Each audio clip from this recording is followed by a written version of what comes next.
Hey guys, welcome to my channel. I hope you're all doing very well because I don't feel so good. Welcome to my spoiler review of Avengers Endgame, where we're going to be discussing the story arcs, the characters, the themes, everything about this film. So of course there will be spoilers here, and we're going to be delving into the things that I loved, the things that I didn't love as much, and the things that crushed my heart into a million tiny pieces. So without further ado, let's talk about it. First thing that I really wanted to talk about are the character relationships in this film. I already said in my non-spoiler review that one of the best things about this film is the way that it handles the characters. I thought that in Avengers Infinity War, some of the characters, particularly on Team Cap, were very short-handed in terms of how much screen time that they got and how much development and exploration that they got. Pretty much none at all. But here that is completely rectified. The tables turn almost, and you get much more insight into Captain America's team, the original Avengers team in general, and it is absolutely spectacular. So let's talk about some of the combinations of characters that we're dealing with here, because oftentimes it is about how these characters bounce off of each other. First one, of course, we have Steve and Tony. They are finally reunited after their breakup in Civil War, and it is so satisfying to watch. This is a reunion that is earned. It is a slow burn. It's not something that automatically becomes perfect. They're besties again and they're quipping off of each other. Like, that's not the case at all. There's a tension between them at the beginning. Obviously, Steve at the beginning is very happy to see that Tony is alive and that he has survived barely and only just, but he manages to survive and return to Earth. But there is that animosity between them still. You know, Tony very much blames Steve for the Civil War and the fact that they weren't united at the time when the Earth needed it the most. And the fact that he had predicted this and had visions of this happening really intensifies that animosity within him. But as the years pass and they figure out a plan to fix the entire situation, you see the characters come together. Their friendship is believable and genuine, and it takes you straight back to the first Avengers film. With, again, there were already tensions between them at that point, but it convinces you how these characters would have gone through that journey from the Avengers film to here. I think RDJ does a lot of the emotional heavy lifting in that relationship, because clearly when it comes to the Sokovia Accords, Cap very much looked at it from a pragmatic and moralistic perspective. His stance is very much, this isn't right because I have seen that in the past organizations with evil intentions are able to manipulate and infiltrate parties like the Avengers and S.H.I.E.L.D. And so he didn't want that oversight, whereas Tony, it felt like he very much took that as a personal rejection of their team and of their friendship. And so when they reunite in this film, Tony is far more emotive than Cap is, because he's coming from a very personal perspective. But when they finally do resolve their issues, it's so rewarding, and when Tony gives Cap back his shield, it feels earned, and it's so satisfying to see them work together again in the place where it all started in 2012. Secondly, another relationship that I really wanted to highlight was that between Tony and Pepper Potts. So this relationship is like an OG, like it's been around literally since the beginning, but it was kind of put in the back burner as Gwyneth Paltrow didn't really want to participate as much in the films. So up until Spider-Man Homecoming, when she randomly reappeared, it was very much put on the back burner. I would say that it was a welcome surprise to see Pepper make a reappearance here, because it definitely cemented Tony's character arc and it brought it all full circle, and it made his sacrifice so much more meaningful. This is because 5 years after the snapping, he isn't struggling to move on. He has his daughter, he has Pepper, and he has his little cabin in the woods. He's perfectly content and happy. But he cannot ignore the fact that there are billions of people throughout the universe who are nowhere near as fortunate as he has been able to be. So that family dynamic with Pepper and Morgan gives Tony something that none of the other characters have after the snapping. A lot to lose, and as a result, when he is ultimately sacrificing himself, you feel for him, because he was the one person who had so much to lose, and the fact that he was willing to sacrifice all of that nonetheless just makes it so much more meaningful. So when that moment finally did come, I honestly wasn't that upset. I haven't really truly loved Tony Stark since Age of Ultron, when he was just being stupid. But I will say that that funeral sequence with everyone lining up, and then of course you have Nick Fury at the very end there, the one who started it all and brought that misfit of a family together, and they're all honoring him, and it's very emotional. And it did really dawn on me that Tony Stark is the glue that holds the Avengers together, just as RDJ is the glue that holds the MCU together. And I think that these two films did an excellent job of fulfilling the potential of this character and giving him an excellent send-off. You have, of course, in Infinity War, where Tony is fighting Thanos and Thanos says, "I hope they remember you." I personally hated that because I felt like it was very forced in and very like, oh, Tony Stark's so amazing that even Thanos knows him. But ultimately, with the two parts of the story, it definitely makes more sense and it carries on the theme of Tony's sacrifice pretty well. We also get to explore another relationship that we haven't really seen a lot of since the second Avengers film, and that is Natasha and Clint. Their brother-sister relationship is just so touching to see in this film. It's definitely been enriched and been added to make it more meaningful. And when I finally realized that they were going to Vormir to get the Soul Stone and the sacrifice would be needed in order to get it, this absolutely blew my mind, and it elevated the film because I realized that the consequences of Infinity War wouldn't just end with that film. They continue on, and that's what makes it so much more impactful. I love their exchange in Vormir and the way that they fought against each other just so that they could protect the other. It was so touching and it did feel genuine, even though we haven't had much of their relationship since Age of Ultron. You definitely got the sense that, again, these characters care so much for each other. They've been through so much, and they alluded to Budapest once again, and when it comes to a head, they would definitely sacrifice everything for the other. And it's actually really intelligently written because if you think about it, Clint had to lose his entire family in order for Natasha to actually be the thing that he loved the most, because otherwise it would have been one of his kids or his wife, right? So it's actually very cleverly written in that way so that he is literally left with the only person that he loves more than anything in the world, and she is the one that is ultimately sacrificed. This film definitely does more to round out the character of Natasha in general, to really make you feel the sacrifice when she does die in Vormir. Speaking of Gamora, I really loved the relationship between her and Nebula, both Nebulas, because it was such an interesting dynamic to explore. I thought that Nebula's story in Guardians 2 was such an underrated and deeply impactful storyline. It was a CD storyline, it wasn't the main plot of the film, but the film definitely dives into family relationships, and this film also does so as well. It definitely furthers that storyline and allows us to see in more depth what the character dynamics were between Gamora and Nebula before the Guardians came around, when they were just daughters of Thanos doing his bidding. To see Nebula constantly aching and suffering in order to achieve her father's approval is so heartbreaking. And to see how effortless and relaxed Gamora is in Thanos' presence, and yet she still manages to get her father's favor, goes such a long way to explain why it is that Nebula harbored such ill feelings towards her sister, who she deep down loved and just wanted to be appreciated by. And it goes such a long way to fully flesh out this character. Later we're going to be talking about the impact of Endgame on the previous films that came before it, and I think upon rewatching the Guardians films, Nebula's character will have completely changed in my perspective, knowing what I know now. So next up, let's talk about the themes. Now there are two themes in particular that I wanted to touch upon in this video.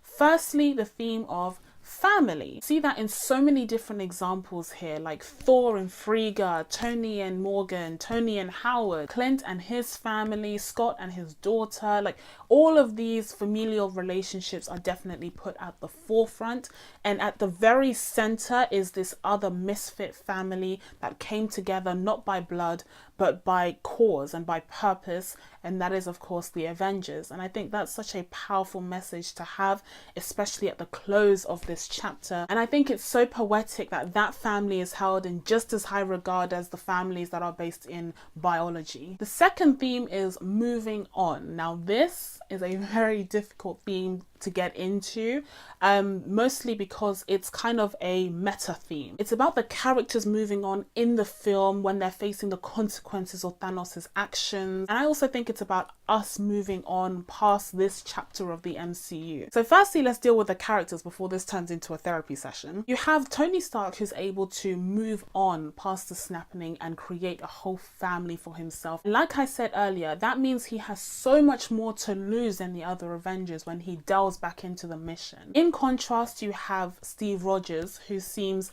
unable to move on. He says in the film, some people move on, others don't. And he, alongside the remaining Avengers, especially Thor, they are all so unable to move on with what happened. And even though he tries to see the good in what happened, like little things like the fact that he saw whales in the ocean, it really hangs heavily on him, and it's a huge burden on him. The fact that their team lost and they failed, in their view, the world. The fact that this film even cares to dive into the psychological impact that this event would cause on the world is really amazing to me. The fact that he is speaking as a kind of counselor in his little coping group. And you have, of course, Joe Russo making a cameo here, although he was also in Civil War, so I don't quite know how he's able to be both characters at once. But he actually plays the first openly and overt gay character in the MCU. But the fact that Steve, who kind of takes on, if you think about it, Sam Wilson's position, which he had in Washington before Steve came and upheaved his life,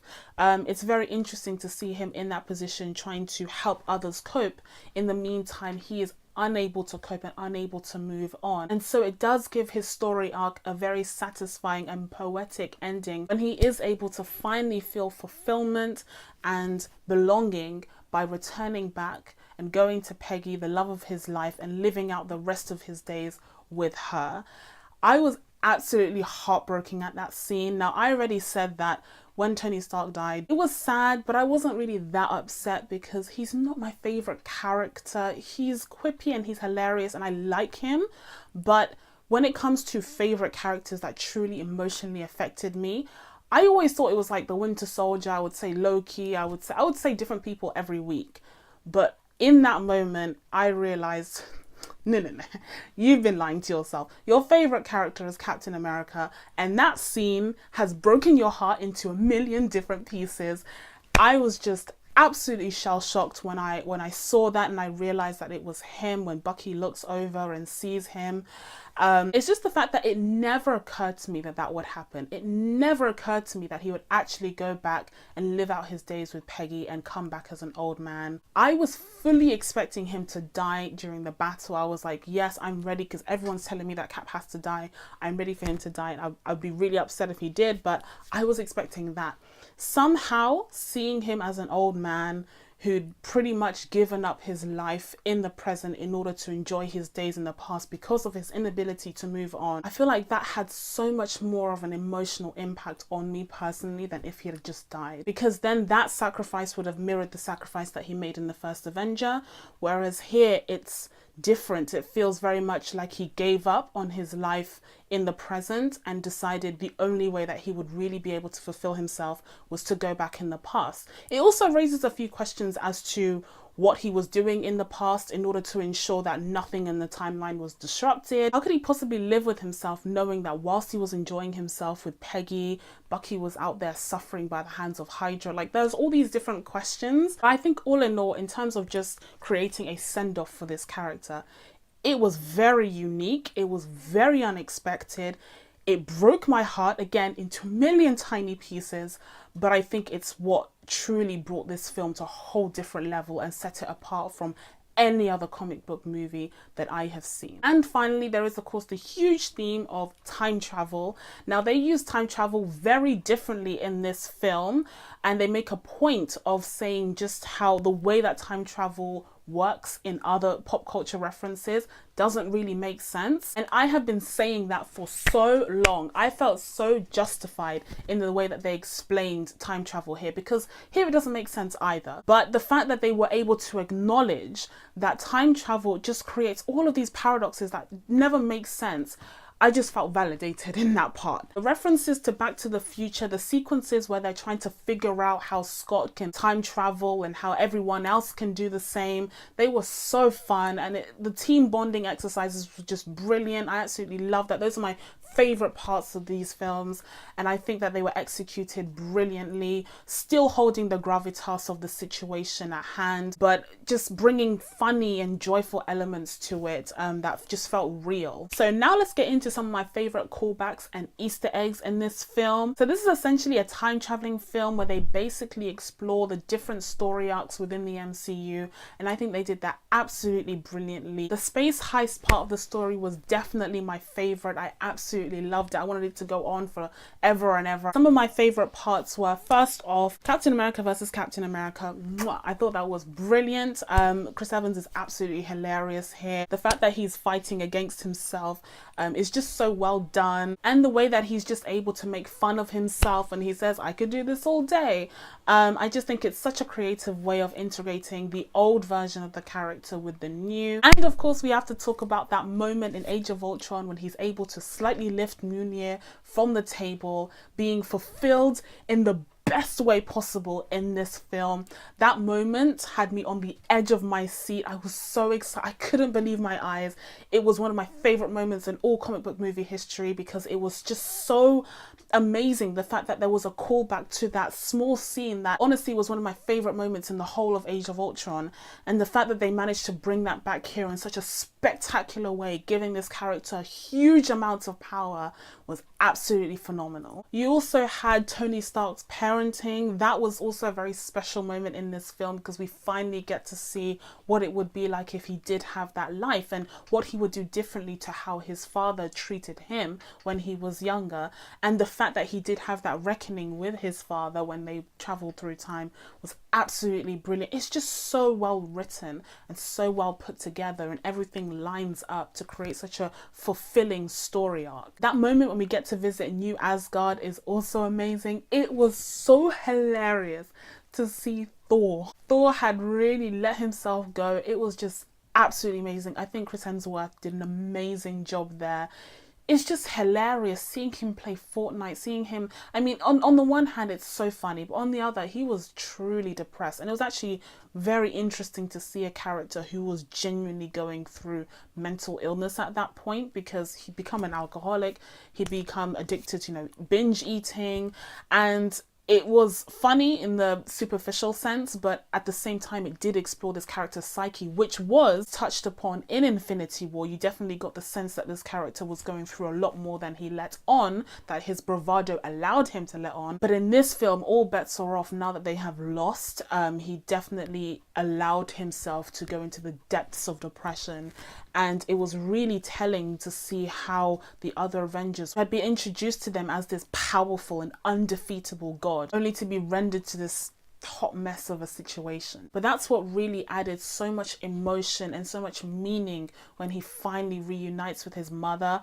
I thought that was just such a beautiful touch and so unexpected, because though The Dark World isn't beloved by Marvel fans, I actually like the film, but I don't think it's one of the best by any means. But it does establish some very important things about the characters of Thor and Loki. So I actually found it really interesting to go back to that story again, and the fact that he was able to reunite with his mother and see her for one last time was just, it was so heartwarming and so touching. And Frigga was just phenomenal. The fact that she's a witch and she's familiar with, all of these magics and time travel. She's not even surprised that he's from the future. Another callback to Thor: The Dark World is when Loki in the Avengers scene is shapeshifting into Captain America and making fun of him, which is really funny because obviously in the Thor: Dark World, Chris Evans made a cameo in that film and Loki shapeshifted into him. Although in the original version, Tom Hiddleston was just dressed as Captain America, which was even funnier. But again, I found that to be a cute little moment that was very much in service of the fans who have watched every single one of these films time and time again, and we were able to notice all these small things. Another one as well is when Black Panther finally makes an appearance and he refers to Clint by name, which is a callback to Civil War when Clint told him his name and Black Panther said, "I don't care." That was a really fun moment. They also had Steve saying "Hail Hydra," just alluding to the comic book version of Captain America being a Hydra agent, and that lift scene replaying from Captain America: The Winter Soldier, just in a completely different way. Finally, Tony Stark and Peter Parker's reunion was so touching. It was everything that I wanted it to be because it truly had meaning behind it, and you could definitely see the emotion in Tony's eyes. Again, he was very emotional in this film. I will say that the characterization of Peter Parker was very young in this film. He felt much younger than he was definitely in Homecoming, but even in Infinity War. And I guess that was just trying to play off of the father-son relationship with Tony, but it did feel a bit odd to have this literal child in this life-threatening battle sequence. So next up, this film had a ton of cameos, and I wanted to list them all off, but I've been filming for about 2 hours now, so we're just going to put them on screen here.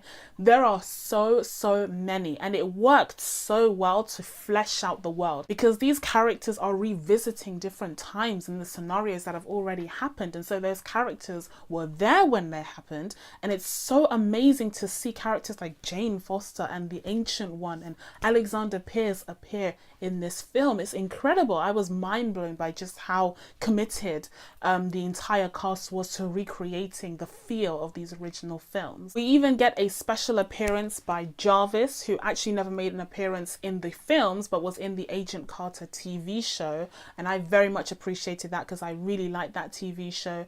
And of course you have Howard Stark here, although he's not played by Dominic Cooper, who I found to be a better fit for Howard Stark because he actually looks like he could produce a Robert Downey Jr., but that's just my take. And finally, let's talk about this film and the impact that it has on the films that actually preceded it. Now, I said that in one of my videos from last week, I can't remember which one, that I had an inkling that Endgame would definitely have an impact on my feelings towards Infinity War, and I absolutely stick to that point. I think that Infinity War wasn't really a story in and of itself. It didn't really stand alone, and neither does Endgame, to be fair. But when you have these solutions to all of the problems and how the story actually unfolds, you're able to see the whole picture. I can definitely make a better judgment of where Infinity War falls on my list of MCU films and comic book movies in general.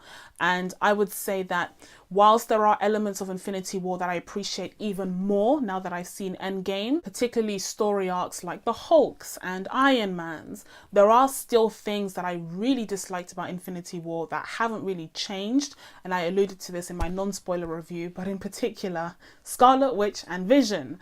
I said it before and I'll say it again, that relationship made absolutely no sense. It was nowhere near as deep as it needed to be in order to justify it being the emotional crux of Infinity War, and that hasn't changed much here at all. Scarlet Witch barely has a presence in this film just in general, and honestly I didn't really miss her because while she's very powerful in Endgame, and I appreciated that upgrade of her power, which I said I really wanted to see in my previous video, but then you also have characters like Captain Marvel and Valkyrie who are just killing the game, and so I actually thought that Scarlet Witch wasn't very missed. It's kind of bizarre to see these characters who were made so much of a big deal of in the previous film and in the first half of this film, because, you know, they lost their friends. The fact that they were kind of just there for the battle then largely brushed aside was an interesting choice. But this film very much focuses on the original Avengers, their story arcs, their interactions, their personalities, their character developments. That is the focal point of this story, and wrapping up 11 years worth of storytelling. So with that MO in mind, I think this film does a brilliant job achieving its goal. So would I say that Avengers Endgame is the best comic book movie ever made? Well, I would say that the way that the film is structured means that it cannot possibly stand on its own. If there's Bob from planet Zola who's coming along and happens to be into comic book movies, he wants to check out Endgame, there is no way in hell that he's going to get as much from this film as a dedicated MCU lover. And so I can't really say that as a standalone film it is the best comic book movie ever. But I will say that taking into account the years and years of build-up and the intricate and dedicated way that this journey was formed, this is definitely the best version of this film that I could possibly imagine. And as a result, it ranks very high up on my list of very favorite comic book movies and just movies in general. So that's it from me. Now that I told you guys my thoughts on the spoilers of Avengers Endgame, it's time for you guys to let me know what you thought of the film down in the comments below. Please be sure to like this video if you had a fun time chatting with me, and subscribe to my channel so you can catch the next video videos coming up, including a Game of Thrones review, because I have a lot of catching up to do there. Thank you guys so much for watching. I really appreciate it, and I will see you in the next one. Bye.